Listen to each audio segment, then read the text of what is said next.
1 Timotius 3 ayat yang kelima dan keenam. Jikalau seseorang tidak tahu mengepalai keluarganya sendiri, bagaimanakah ia dapat mengurus jemaat Allah? Ayat yang keenam, janganlah ia seorang yang baru bertobat, agar jangan ia menjadi sombong dan kena hukuman iblis. Oke, shalom. Ayat yang baru kita baca adalah perkataan Paulus kepada anak rohaninya Timotius. Bagaimana pada waktu itu Paulus menyuruh Timotius untuk memilih penilik-penilik jemaat atau penatua atau penilik jemaat dalam firman Tuhan gitu ya. Dan kemudian Paulus memberikan beberapa kriteria kepada Timotius, siapa aja yang dia bisa pilih sebagai seorang penilik jemaat. Dia harus punya nama baik di luaran, dia harus juga seorang yang bukan hamba uang dan segala macam. Dan salah satunya tadi kata firman Tuhan, bagaimana dia bilang kalau seorang yang tidak bisa mengepalai keluarganya sendiri, bagaimana dia nanti bisa mengurus akan jemaat Allah. Dan ada satu bagian yang menarik yang ingin saya sorot hari ini adalah tentang di ayat yang 6 dikatakan jangan dia seorang yang baru bertobat agar jangan ia menjadi sombong dan kena hukuman iblis. Gitu ya. Di sini pasti namanya sesuatu hal yang unik, sesuatu hal yang menarik. Bagaimana Paulus memberikan penekanan khusus bahwa seorang penilik jemaat atau seorang hamba Tuhan itu tidak boleh seorang yang baru bertobat. Gitu ya, supaya ia jangan menjadi sombong dan kemudian kena hukuman iblis. Gitu ya. Sebelumnya kita sudah tahu bahwa dalam kehidupan kerohanian kita, dalam kehidupan kita sehari-hari mengikut Tuhan, tidak dikenal istilah yang namanya junioritas atau senioritas. Kita semua sama di hadapan Tuhan. Dan Anda pasti ingat cerita sebuah perumpamaan bagaimana seorang pemilik kebun anggur yang mencari pekerja-pekerja kebun anggur. Dan dikatakan di sana ada yang masuk jam 9, ada yang masuk jam 12, ada yang masuk jam 3 sore dan jam 5 sore. Dan kepada mereka masing-masing diberikan upah 1 hari 1 dinar. Gitu ya. Dan orang yang masuk jam 5 sore dia berpikir bahwa orang yang masuk paling duluan jam 9 pagi dia berharap dia akan menerima lebih banyak dibandingkan yang masuk jam 5 sore. Tetapi ternyata mereka semua menerima hal yang sama. Gitu ya, menerima jumlah yang sama. Mungkin kita lihat sebentar saudara, ayatnya dalam Matius 20 ayat 12. Katanya mereka yang masuk terakhir ini hanya bekerja 1 jam. Jadi orang yang masuk pagi tadi protes. Gitu ya, karena orang yang masuk jam 5 tadi hanya bekerja 1 jam. Dan engkau menyamakan kami, dan engkau menyamakan mereka dengan kami yang sehari suntuk bekerja berat dan menanggung panas terik matahari. Dan kemudian tuannya menjawab, bukankah sejak pertama kita sudah berjanji bahwa 1 hari 1 dinar, terserah bagaimana aku menggunakan uangku, kata pemilik kebun anggur itu. Dan itu menunjukkan bahwa di mata Allah, nilai pekerjaan kita tidak dilihat dari berapa lamanya kita sudah melayani. Ada yang dibilang masuk jam 9, jam 12, jam 3, atau jam 5 sore. Dan itu semua di mata Allah ternyata Allah menghargai sama. Semuanya bergantung pada bagaimana hati kita melakukannya dengan sepenuh hati, tidak dilihat semata-mata berapa lama kita melayani. Gitu ya. Itu semua yang biasanya selama ini kita pegang sebagai sesuatu hal bahwa pelayanan kita di mata Tuhan ada dan saya, siapapun Anda, kita baru pertama kali bertobat atau kita sudah berapa lama melayani, kita tetap harus melakukannya dengan sepenuh hati dan Allah melihat nilai dari sebuah kesungguhan. Gitu ya. Dan kalau kita lanjutkan di ayat yang ke-16 di Matius 20 tadi, kemudian datang perkataan firman Tuhan katakan, demikianlah orang yang terakhir akan menjadi yang terdahulu dan orang yang terdahulu akan menjadi yang terakhir. Gitu ya. Jadi itu yang selama ini kita pikir, yang selama ini kita pegang menjadi sesuatu hal bahwa di mata Tuhan dalam pelayanan kita tidak memperhatikan berapa lama kita sudah melayani. Yang penting bagaimana kita melakukannya dengan sepenuh hati, dan itu yang menjadi penilaian di mata Tuhan. Dan itu bukan sesuatu hal yang salah, saudaraku. Tetapi di ayat yang pertama tadi, pada waktu Paulus berkata kepada Timotius untuk memilih seorang penilik jemaat, Paulus menetapkan satu syarat bahwa dia tidak boleh orang yang baru bertobat. Gitu ya. Di sini seakan-akan bukan berarti bahwa Paulus membeda-bedakan antara orang baru dengan orang lama. Bukan berarti Paulus membeda-bedakan senioritas dengan junioritas. Bukan berarti seperti itu.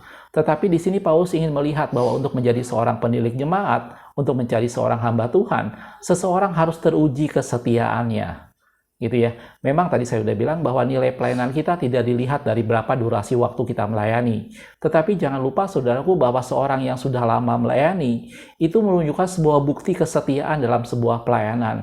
Dan itu menunjukkan kesetiaannya sudah teruji. Dan itulah sebabnya Paulus berkata kepada Timotius, kalau dia hendak memilih seorang pendiri jemaat, maka dia tidak boleh orang yang baru bertobat. Gitu ya. Bukan berarti orang yang baru bertobat tidak berkualitas, bukan berarti orang yang baru bertobat tidak mengerti apa-apa, bukan berarti begitu.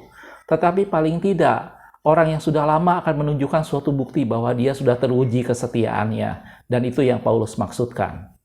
Jelas, saudaraku. Jadi dari sini saya tidak saya tidak ingin membeda-bedakan antara orang lama dengan orang baru, tetapi juga kita harus melihat bahwa setiap kita dinilai oleh Tuhan itu dari kesungguhan hati kita melayani. Bukan berapa lama kita bertobat, bukan berapa lama kita melayani. Tetapi jangan lupa juga kita tetap harus menghargai orang-orang yang sudah lama terlibat dan terjun dalam pelayanan. Itu menunjukkan suatu bukti dari sebuah kesetiaan mereka. Waktu menjadi satu alat penguji yang tepat untuk menunjukkan kesetiaan seseorang tentang sesuatu hal, gitu ya. Dan orang yang sudah lama berkecimpung dalam pelayanan menjadikan sesuatu hal bahwa itu adalah bukti bahwa mereka setia, gitu ya. Dan ini menjadi sesuatu yang kita harus hargai, saudaraku. Jelas, saudaraku. Jadi urusan kita dengan Tuhan, di mata kita dengan Tuhan, Allah memandang itu semua dari hati kita dan keseriusan, kesungguhan kita dalam melayani. Itu di mata Allah. Tetapi di mata sesama kita, maka waktu menjadi sesuatu faktor yang perlu diperhatikan. Semakin lama orang itu berada dalam pelayanan, maka dia semakin teruji. Gitu. Samalah seperti kalau kita dalam sehari-hari kita, misalnya orang yang dengan pekerjaan tertentu, misalnya anggaplah pilot, biasanya jam terbang, itu menjadi sesuatu yang perlu diperhatikan. Kenapa? Karena jam terbang itu menunjukkan seberapa banyak pengalaman dia, seberapa banyak keterampilan dia menangani berbagai macam situasi. Dan itu mengakibatkan semakin banyak jam terbang, maka akan menunjukkan bahwa dia semakin terampil, dia semakin mampu menangani segala situasi.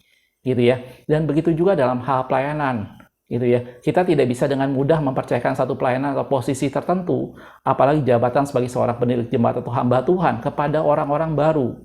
Kita butuh orang yang teruji, orang yang sudah nyata kesetiaannya, dan itu nampak dari segi waktu. Jelas, saudaraku? Jadi saya ingin dua hal ini kita tinjau secara seimbang.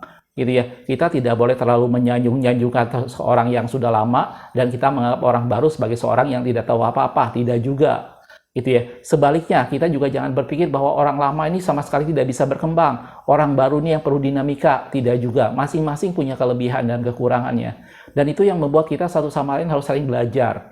Orang yang sudah lama dalam pelayanan, orang yang sudah sangat berpengalaman, mari tetap jaga supaya kita tetap rendah hati dan tidak merasa bahwa kita sudah menguasai segala sesuatu. Kita harus bisa melihat bahwa kita tetap harus belajar dan meningkatkan diri. Bahkan orang-orang yang sudah lama juga tetap harus belajar dengan orang-orang baru, tentang bagaimana semangat mereka, bagaimana kerinduan mereka untuk mencari Tuhan. Gitu. Sebaliknya juga kepada orang-orang baru, kita tidak boleh terlalu menyanjung-nyanjung orang lama. Kita harus melihat bahwa hamba-hamba Tuhan yang lama adalah contoh teladan yang baik.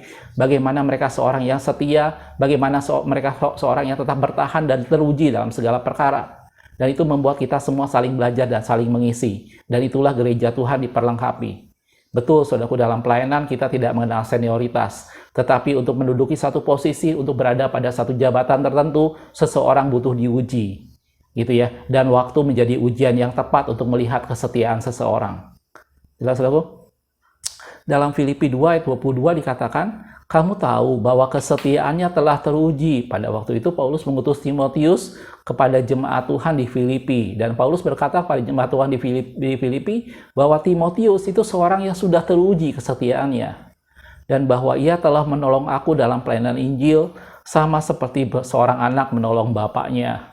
Gitu ya. Dalam sebuah pelayanan kita tidak bisa sembarangan saling comot orang, tidak bisa sembarangan menempatkan seseorang pada posisi tertentu karena dia akan menjadi pengaruh kepada banyak orang, gitu ya. Apabila seorang yang baru bertobat, tentunya dia belum terlalu banyak mengerti tentang firman Tuhan dan dia harus banyak belajar, gitu ya. Dan juga tentunya kesediaannya belum teruji. Maka seperti yang Paulus tadi katakan, jangan memilih orang baru, gitu ya. Jangan pilih orang yang baru bertobat supaya jangan dia menjadi sombong dan mendapat hukuman iblis, kata firman Tuhan.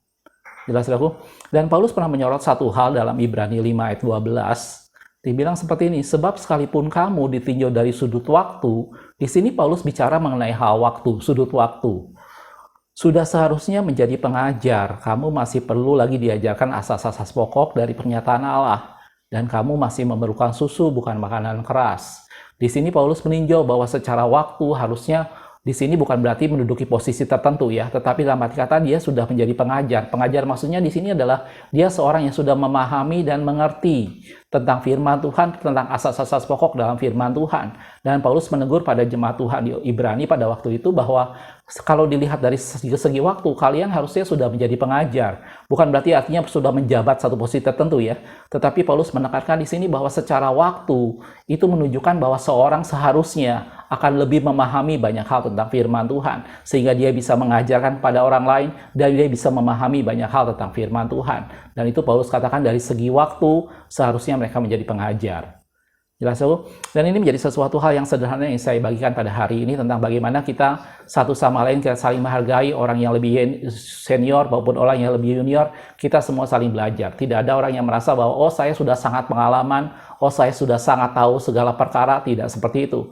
Walaupun kita mungkin sudah lama melayani, mari tetap rendahkan diri, mari tetap belajar kepada Tuhan dan meminta supaya Tuhan mengajarkan banyak perkara. Kita juga belajar dari orang-orang baru bagaimana mereka setia dan semangat, bagaimana mereka dengan penuh kerinduan mencari Tuhan. Kebalikannya juga orang-orang lama juga tidak boleh memandang orang baru sebagai sesuatu hal yang nampak kaku atau tidak berkembang, tetapi kita harus bisa melihat bahwa mereka adalah teladan yang baik dari satu bentuk kesetiaan, di mana kita juga tetap harus belajar dari mereka. Sehingga gereja Tuhan semakin disempurnakan dan kita semua saling melengkapi. Jelas saudaraku? Makasih sudah menonton, kita ketemu di video berikutnya. Tuhan Yesus memberkati.